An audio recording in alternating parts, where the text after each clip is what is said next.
P.P. Ali ji, P.P. Kareem ji, N.D. Apachan ji, Rosa Kuti teacher ji, P.K. Jayalakshmi ji, Majid ji, T.J. Isaac ji, other leaders of the UDF, friends from the press, I'd like to welcome all of you here today. Shri K.C. Venugopal ji, അതുപോലെ തന്നെ UDF-ന്റെ ഏറ്റവും പ്രധാനപ്പെട്ട നേതാക്കളെ, പ്രിയപ്പെട്ട മാധ്യമ സുഹൃത്തുക്കളെ, ഇവിടെ വന്നിട്ടുള്ള എല്ലാവരെയും ഞാൻ സ്വാഗതം ചെയ്യാൻ ആഗ്രഹിക്കുന്നു. First of all, I'd like to congratulate you on the excellent performance here in the Panchayat election.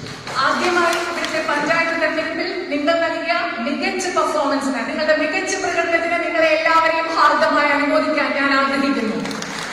This would not have been possible without your hard work and your commitment. So I thank you for that. നിങ്ങളുടെ കഠിനാധ്വാനമില്ലാതെ, നിങ്ങളുടെ പ്രതിബദ്ധതയില്ലാതെ പഞ്ചായത്ത് തെരഞ്ഞെടുപ്പിലെ ഈ വിജയം നിങ്ങൾക്ക് സാധ്യമാകുമായിരുന്നില്ല. അതിനുവേണ്ടി ഞാൻ നിങ്ങളെ അനുമോദിക്കുന്നു. You know the situation in the country today. It is clear for everybody to see what is going on. ഇന്ന് നമ്മുടെ രാജ്യത്തെ അവസ്ഥ എന്താണെന്ന് നിങ്ങൾക്ക് ഓരോരുത്തർക്കും അറിയാം.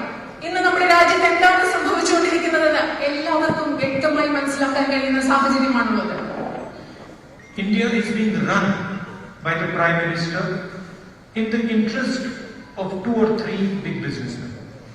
ഇന്ത്യയെ മുൻപോട്ട് കൊണ്ടുപോകുന്ന, ഇന്ത്യയെ ഭരിക്കുന്ന പ്രധാനമന്ത്രി ഇന്ത്യയെ മുൻപോട്ട് കൊണ്ടുപോകുന്നത് 2 or 3 ബിസിനസ്സുകാരുടെ ലക്ഷ്യങ്ങളും താല്പര്യങ്ങളും മാത്രം മുൻനിർത്തിയാണ്. Every single industry today has a monopoly controlled by 3 or 4 people. നമ്മുടെ രാജ്യത്തെ ഏറ്റവും പ്രധാനപ്പെട്ട ഓരോ വ്യവസായത്തിലും ഇന്ന് ഈ 3 or 4 ബിസിനസ്സുകാരുടെ കുത്തകയും നിയന്ത്രണവുമാണ് നമ്മുടെ രാജ്യത്തെ എല്ലാ വ്യവസായങ്ങളിലും ഇന്ന് നടന്നുകൊണ്ടിരിക്കുന്നത്. You look at telecoms, you look at power, you look at infrastructure, airports, ports. Every single thing in India is controlled by limited number, 4 or 5 people. നിങ്ങൾ ഈ രാജ്യത്ത് നോക്കുക, ടെലികോം, വൈദ്യുതി, അതുപോലെ അടിസ്ഥാന സൗകര്യങ്ങൾ, തുറമുഖങ്ങൾ, എയർപോർട്ടുകൾ, ഇതെല്ലാം ഈ കുറച്ചാളുകളുടെ, പരിമിതരായ കുറച്ചാളുകളുടെ നിയന്ത്രണത്തിലാണ് നമ്മുടെ രാജ്യത്ത് നടന്നുകൊണ്ടിരിക്കുന്ന സാഹചര്യമാണ് നമുക്ക് കാണാൻ സാധിക്കുന്നത്. And some years ago, I noticed that there was an attempt to attack India's farmers. കുറച്ച് വർഷങ്ങൾക്ക് മുമ്പ് ഞാൻ ശ്രദ്ധിക്കുകയുണ്ടായി, നമ്മുടെ രാജ്യത്തെ കർഷകരെ ആക്രമിക്കാനുള്ള ഒരു ശ്രമം അവിടെ ഉണ്ടായിരുന്നു. It started in Bhatta Parsaul and in Yamgiri. അത് ഭട്ട പർസോളിലാണ് നടന്നത്. Where farmers' land was just being taken away. അവിടെ കർഷകരുടെ ഭൂമി അവരിൽ നിന്ന് എടുത്തു മാറ്റപ്പെടുകയായിരുന്നു. And I realized this when one day in Bhatta Parsaul, near Bhatta Parsaul, a woman came to me and she said to me, they took my land without even telling me.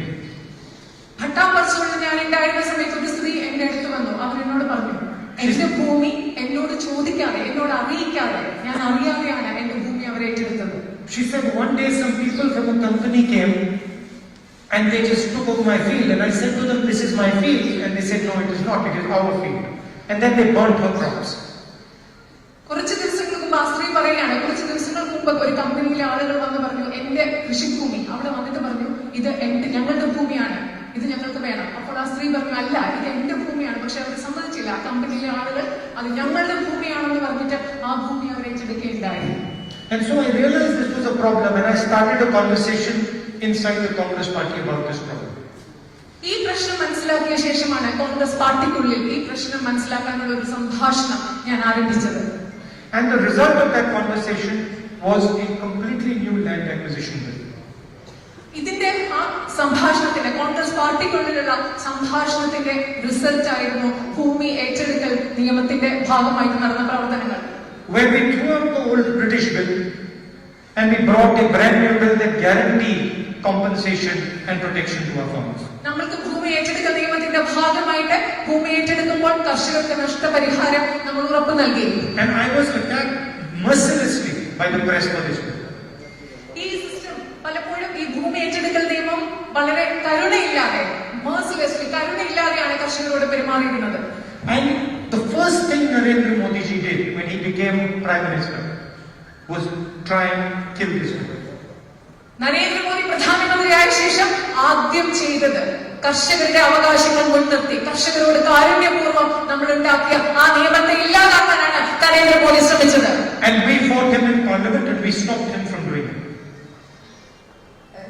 We stopped him in Parliament and we stopped him from killing the bill. ഈ നിയമം നടപ്പിലാക്കുമ്പോൾ പാർലമെന്റിൽ അദ്ദേഹത്തെ നമ്മൾ എതിർത്തു. പാർലമെന്റിൽ ഈ നിയമം നടപ്പിലാക്കുന്നതിനെതിരെ നമ്മൾ സംസാരിച്ചു. And so he told his chief ministers that he cannot defeat the bill in Parliament. They should kill the bill in the states. ഞങ്ങൾ മുഖ്യമന്ത്രിമാരോട് പറഞ്ഞു, ആ നിയമത്തെ പാർലമെന്റിൽ എതിർക്കുകയല്ല, ഇതിനെ തെരുവുകളിൽ എതിർക്കുക. I'm telling you because this is a set of processes that have been aimed at destroying the Kisans. ഞാൻ നിങ്ങളോട് പറയാൻ ആഗ്രഹിക്കുന്നു, കുറെ പ്രക്രിയകൾ, നിരന്തരമായ കുറെ പ്രക്രിയകളാണ് കർഷകരെ നശിപ്പിക്കാൻ വേണ്ടി രാജ്യത്ത് നടന്നുകൊണ്ടിരിക്കുന്നത്. And now the latest deadly assault on the Kisans has been revealed. ഇപ്പോ കർഷകർക്ക് മേലെയുള്ള ഏറ്റവും മാരകമായിട്ടുള്ള ഒരു പദ്ധതിയാണ്, ആക്രമണമാണ് ഇപ്പൊ നമ്മുടെ മുമ്പിൽ വെളിവായിക്കൊണ്ടിരിക്കുന്നത്. And the truth is that most farmers do not actually understand the details of the bill. അത് സത്യം എന്താണെന്ന് പറഞ്ഞാൽ നമ്മുടെ രാജ്യത്തെ ഭൂരിഭാഗം കർഷകർക്കും ഈ ബില്ലുകളുടെ, കൃഷി നിയമങ്ങളുടെ വിശദാംശങ്ങൾ മനസ്സിലാകുന്നില്ല എന്നുള്ളത് തന്നെയാണ്. Because if they did, there would be an agitation all across the country. The country would be on fire. കാരണം അവർ മനസ്സിലാക്കിയിരുന്നെങ്കിൽ രാജ്യമെമ്പാടും ശക്തമായ പ്രക്ഷോഭങ്ങൾ ഉണ്ടാവുമായിരുന്നു. And there are three bills basically, three core bills, and I will tell you what they do. മൂന്ന് പ്രധാനപ്പെട്ട നിയമങ്ങളാണ് ഉള്ളത്. അവ എന്താണെന്ന് നിങ്ങളോട് പറയാൻ ആഗ്രഹിക്കുന്നു. The first bill basically destroys the idea of the mandi. ആദ്യത്തെ നിയമം എന്ന് പറയുന്നത് മണ്ടികൾ, അതായത് കർഷകർ അവരുടെ വിപണനം നടത്തുന്ന ചന്തകൾ, അവയെ ഇല്ലാതാക്കുക എന്നതാണ് ആദ്യത്തെ നിയമം. The second bill allows a handful of businesses to store as much agricultural produce as they want. രണ്ടാമത്തെ നിയമം അനുസരിച്ച് വിരലിലെണ്ണാവുന്ന കുറച്ച് ബിസിനസ്സുകാർക്ക്, വ്യവസായികൾക്ക് അവർക്ക് ആവശ്യമുള്ള അത്രയും കാർഷികോൽപ്പന്നങ്ങൾ സംഭരിക്കാൻ സാധിക്കും. So they will be able to control the price of commodities. അതുകൊണ്ട് തന്നെയാണ് ഈ അവശ്യ സാധനങ്ങളുടെ, വസ്തുക്കളുടെ വില അവർക്ക് നിയന്ത്രിക്കാൻ സാധിക്കും. And force the farmers to buy at their price. അവരാഗ്രഹിക്കുന്ന വിലയിൽ ഈ സാധനങ്ങൾ വിൽക്കാനും വാങ്ങാനും കർഷകരെ നിർബന്ധിക്കാൻ ഈ നിയമത്തിലൂടെ അവർക്ക് സാധിക്കും. And the third bill basically says that farmers cannot go to court to protect themselves. മൂന്നാമത്തെ നിയമം പറയുന്നത് കർഷകർക്ക് ഒരു പ്രശ്നമുണ്ടായാൽ അവരുടെ അവകാശങ്ങൾ സംരക്ഷിക്കാൻ വേണ്ടി അവർക്ക് കോടതിയിലേക്ക് പോകാൻ സാധിക്കില്ല. And the basic idea is to hand the agricultural system of this country to 3 or 4 business people. ഇതിന്റെ അടിസ്ഥാന ആശയം എന്ന് പറയുന്നത് ഈ രാജ്യത്തെ കാർഷിക വ്യവസ്ഥയെ 2-3 ബിസിനസ്സുമാരുടെ കയ്യിൽ, വ്യവസായികൾക്ക് കൊടുക്കുക, തീരെഴുതി കൊടുക്കുക എന്നുള്ളതാണ് ഈ 3 നിയമങ്ങളുടെ പിന്നിലെ അടിസ്ഥാന ആശയം.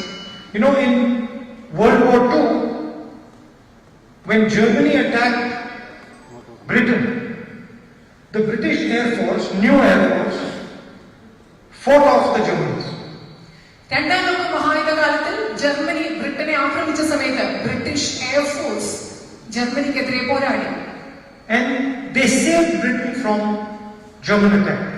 അവരാണ് ജർമ്മൻ ആക്രമണത്തിൽ നിന്ന് ബ്രിട്ടനെ രക്ഷിച്ചത്.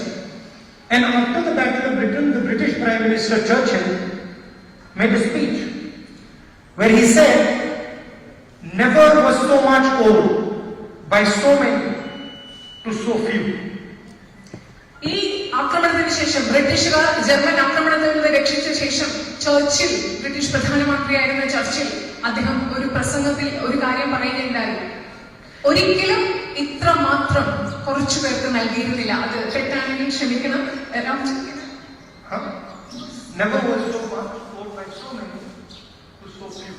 ഒരിക്കലും ഇത്രയധികം കാര്യങ്ങൾ ഒരുപാട് ആളുകൾ കുറച്ചു ആളുകൾക്ക് വേണ്ടി കടപ്പെട്ടിരുന്നില്ല. അതായത് ഇത്രയധികം കാര്യങ്ങൾ കുറച്ചു മനുഷ്യർക്കായി മാത്രം നമ്മൾ ഒരിക്കലും കടപ്പെടുന്ന ഒരു അവസ്ഥ ഉണ്ടായിരുന്നില്ല. അതാണ് ചർച്ചിൽ പറഞ്ഞത്. So somebody should make a speech in the Indian Parliament and they should say, never was so much stolen by so few from so many.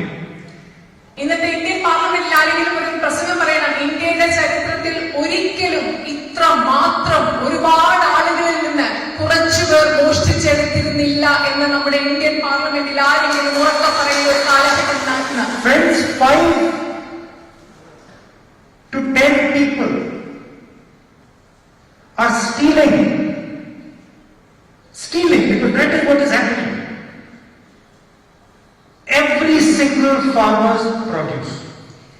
So, They are stealing from every single worker who works on the farms. They are stealing from every single person who works in the mandis. They are stealing from every truck driver who takes the wheat from the farm to the mandi. That is what is happening.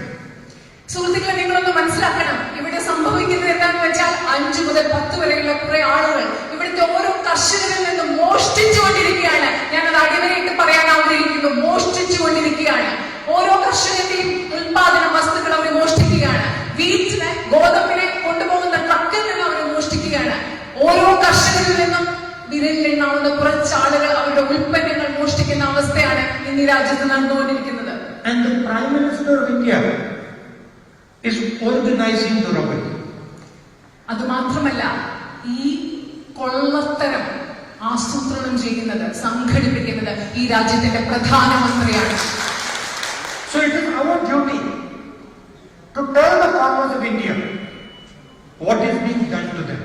It is the duty of the UDF and the Congress Party.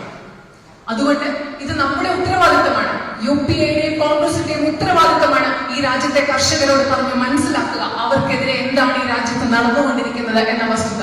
Because this is not just a crime against farmers, it is a crime against India. നമ്മുടെ കർഷകർക്കെതിരെ നടക്കുന്ന ഏത് പ്രവൃത്തിയും, കർഷകർക്കെതിരെ നടക്കുന്ന ഏത് ആക്രമണവും, ഏത് പ്രശ്നവും അത് ഇന്ത്യക്കെതിരെയുള്ള പ്രശ്നമാണ്. അതുകൊണ്ട് നമ്മുടെ കർഷകരെ ഈ കാര്യങ്ങൾ നമ്മൾ വ്യക്തമായി പറഞ്ഞ് മനസ്സിലാക്കണം. You will ask, but why is the Prime Minister doing this? നിങ്ങൾ ഒരുപക്ഷെ ചോദിച്ചേക്കാം, എന്തുകൊണ്ടാണ് നമ്മുടെ പ്രധാനമന്ത്രി ഇത് ചെയ്യുന്നത്? He is doing this because the people who he is gifting India's agriculture to control the media and do all his marketing for him. എന്തുകൊണ്ടാണ് പ്രധാനമന്ത്രി ഇത് ചെയ്യുന്നത് നിങ്ങൾക്കറിയാമോ? ആർക്കു വേണ്ടിയാണോ ഈ രാജ്യത്തെ കർഷക വ്യവസ്ഥയെ അദ്ദേഹം തീരെത്തി കൊടുക്കുന്നത്, ആ മനുഷ്യരാണ് ഇവിടുത്തെ മാധ്യമങ്ങളെ നിയന്ത്രിക്കുന്നത്. അദ്ദേഹത്തിന് വേണ്ട പണം നൽകുന്നത് ആ മനുഷ്യരാണ്. അതുകൊണ്ടാണ് അവർക്ക് വേണ്ടി ഇന്ത്യയുടെ പ്രധാനമന്ത്രി ഇത് ചെയ്യുന്നത്. The day these 5-10 businessmen decide that the Prime Minister cannot come on their TV channels is the day the Prime Minister is finished. ഏത് ദിവസമാണോ ഈ പറയുന്ന 5 മുതൽ 10 വരെ മാധ്യമത്തിലുള്ള ആളുകൾ തീരുമാനിക്കുന്നത്, മാധ്യമങ്ങളുടെ ഉടമസ്ഥരായ ആളുകൾ തീരുമാനിക്കുന്നത് ഞങ്ങൾ ഈ പ്രധാനമന്ത്രിക്ക് ഞങ്ങളുടെ TV ചാനലുകളിൽ വരാൻ പറ്റില്ല, അതായിരിക്കും അന്നത്തോടുകൂടിയായിരിക്കും പ്രധാനമന്ത്രിയുടെ കാര്യങ്ങൾ അവസാനിക്കുക. Very simple deal. You give us India's wealth, we will give you access to television and media. വളരെ ലളിതമാണ് ഈ കാര്യം. നിങ്ങൾ പ്രധാനമന്ത്രിയുമായിട്ട് അവർക്കുള്ള ഉടമ്പടി വളരെ ലളിതമാണ്. നിങ്ങൾ ഇന്ത്യയുടെ സ്വത്ത് ഞങ്ങൾക്ക് നൽകുക, നിങ്ങൾക്ക് ഞങ്ങളുടെ മാധ്യമങ്ങളിൽ, ഞങ്ങളുടെ ടെലിവിഷനിൽ, ഞങ്ങളുടെ മീഡിയയിൽ നിങ്ങൾക്ക് സാന്നിധ്യം നൽകും, പ്രവേശനം നൽകും. ഇതാണ് ഇവർ തമ്മിലുള്ള ഉടമ്പടി. It is our duty to tell the people of India that this is what is happening to them. നമ്മുടെ ചുമതലയാണ്, നമ്മുടെ കടമയാണ് ഈ രാജ്യത്തെ ജനങ്ങളോട് പറഞ്ഞ് മനസ്സിലാക്കുക ഇതാണ് നമ്മുടെ രാജ്യത്ത് നടന്നുകൊണ്ടിരിക്കുന്നതെന്ന്.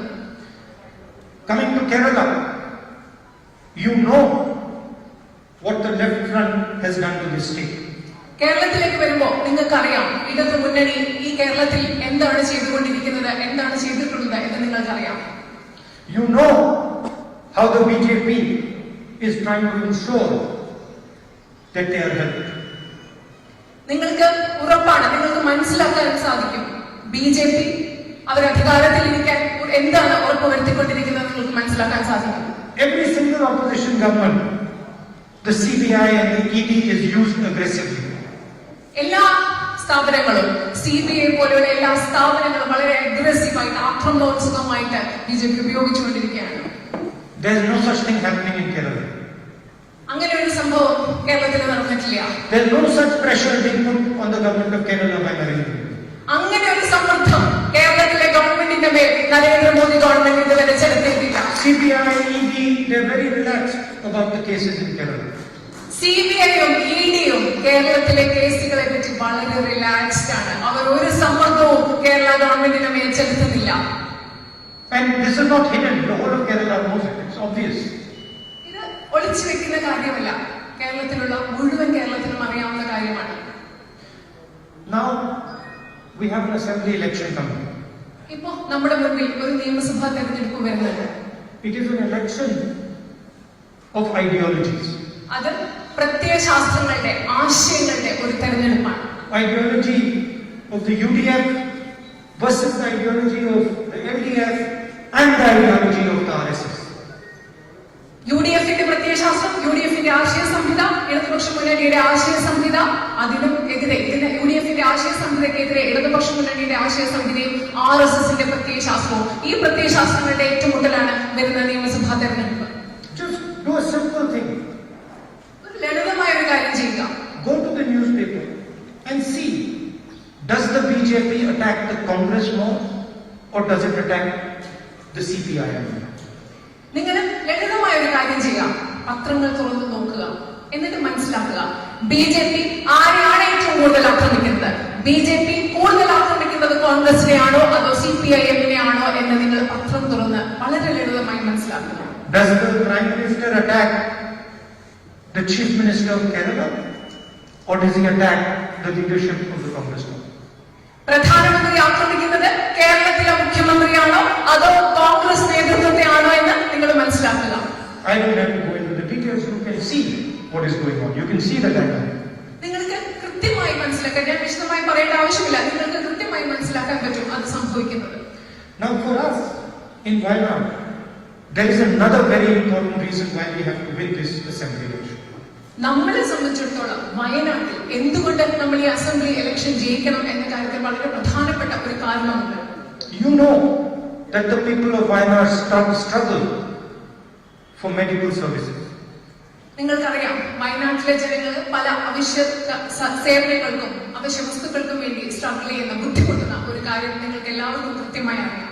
We have been asking, first nicely, then pressurizing the government on the medical college here. ഇവിടുത്തെ മെഡിക്കൽ കോളേജിന് വേണ്ടിയിട്ട് ഞാൻ പല പ്രാവശ്യം ഗവൺമെന്റിനെ അതിനുവേണ്ടി സമ്മർദ്ദം ചെലുത്തിയിട്ടുണ്ട്. And you can see that the government is going slow and not giving Wayanad the medical college. നിങ്ങൾക്ക് കാണാൻ സാധിക്കും ഗവൺമെന്റ് ഇക്കാര്യത്തിൽ വളരെ പതുക്കെയാണ് പോകുന്നത്. ഗവൺമെന്റ് വയനാട്ടിൽ മെഡിക്കൽ കോളേജ് നൽകുന്നതിൽ വളരെ പതുക്കെയാണ് മുമ്പോട്ട് പോകുന്നത് നിങ്ങൾക്ക് മനസ്സിലാക്കാൻ സാധിക്കും. And I really want to help build this medical college in Wayanad. ഞാനൊരു കാര്യം പറയട്ടെ, എനിക്ക് ആത്മാർത്ഥമായി വളരെ അധികം ഇവിടെ ഈ മെഡിക്കൽ കോളേജ് നിർമ്മിക്കണം എന്ന കാര്യത്തിൽ എനിക്ക് വലിയ ആഗ്രഹമുണ്ട്. I want to make sure that the poorest people here have access to top quality medical care. ഇവിടുത്തെ ഏറ്റവും ദരിദ്രരായ ജനങ്ങൾക്ക് ഏറ്റവും നല്ല ഗുണനിലവാരമുള്ള ആരോഗ്യ സംവിധാനങ്ങൾക്ക് ആ സംവിധാനങ്ങളെ പ്രാപിക്കാൻ കഴിയും, അവയുടെ ഉപയോഗം ഉണ്ടാകും എന്ന് എനിക്ക് കാണിച്ചു കൊടുക്കണം. എനിക്ക് അതുകൊണ്ട് ഈ മെഡിക്കൽ കോളേജിന്റെ യാഥാർത്ഥ്യമാകണമെന്ന് വലിയ ആഗ്രഹമുണ്ട്.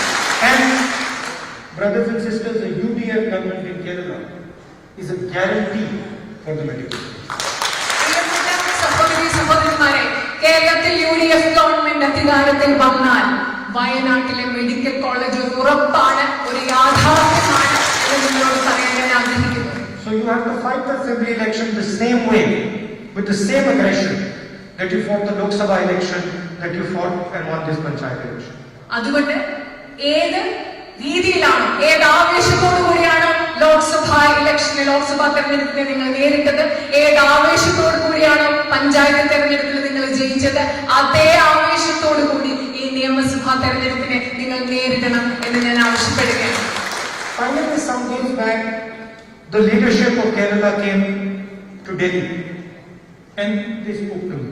കുറേ ദിവസങ്ങൾക്ക് മുമ്പ് കേരളത്തിലെ കോൺഗ്രസ് നേതൃത്വം ഡൽഹിയിലെത്തി, അവരെന്നോട് സംസാരിച്ചു.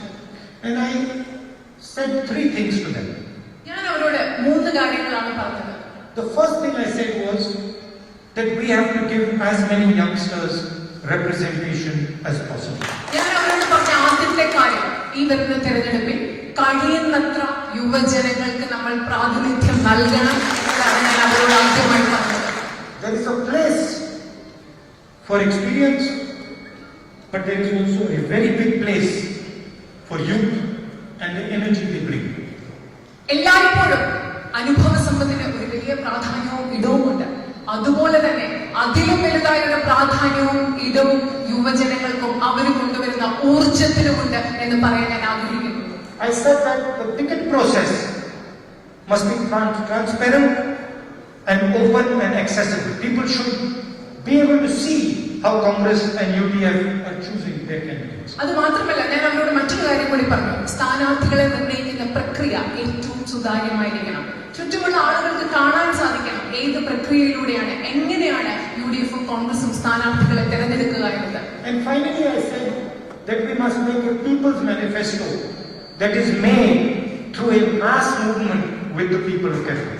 അത് മാത്രമല്ല, മൂന്നാമതായി ഞാൻ അവസാനമായി അവരോട് പറഞ്ഞ കാര്യം, നമ്മൾ ഉണ്ടാക്കേണ്ടത് ഒരു ജനങ്ങളുടെ മാനിഫെസ്റ്റോ, ജനങ്ങളുടെ പ്രകടന പത്രിക ആയിരിക്കണം. ആ പ്രകടന പത്രിക ഉണ്ടാവുന്നത് ജനങ്ങളുടെ വലിയൊരു കൂട്ടായ്മയിലൂടെ ആണ്. കേരളത്തിൽ മുഴുവനുമുള്ള ജനങ്ങളുടേതായിട്ടാണ് ഒരു പ്രകടന പത്രിക നമ്മൾ ഉണ്ടാക്കേണ്ടത്. And it should be a manifesto that transforms the state of Kerala. ആ പ്രകടന പത്രികയിൽ ഉണ്ടാകേണ്ട കാര്യങ്ങൾ കേരളത്തെ മാറ്റുന്നതായിരിക്കണം. കേരളത്തിന്റെ പരിവർത്തനത്തിലേക്ക് നയിക്കുന്ന കാര്യങ്ങളായിരിക്കണം ആ പ്രകടന പത്രികയിൽ ഉണ്ടാവേണ്ടത്. And it should be a commitment that the UDF makes to the people of Kerala. അത് കേരളത്തിലെ ജനങ്ങൾക്ക് UDF നൽകുന്ന ഉറപ്പായിരിക്കണം. UDF-ന്റെ വാഗ്ദാനവും പ്രതിബദ്ധതയുമായിരിക്കണം. Now I've seen this crowd, and there's many men over here, and there's too few women here. ഞാൻ ഇവിടെ കാണുമ്പോ ധാരാളം പുരുഷന്മാരുണ്ട്, പക്ഷെ കുറച്ച് സ്ത്രീകളെ ഇവിടെ ഉള്ളൂ. So next time I speak to the leaders of Kerala, I'm going to say one last thing. അതുകൊണ്ട് ഇനി അടുത്ത പ്രാവശ്യം കേരളത്തിലെ നേതാക്കന്മാരോട് സംസാരിക്കുമ്പോൾ എനിക്ക് ഒരു കാര്യം കൂടെ പറയാനുണ്ട്. Which is that along with youngsters, we also need to make sure that the next Vidhan Sabha has dynamic ladies from the UDF.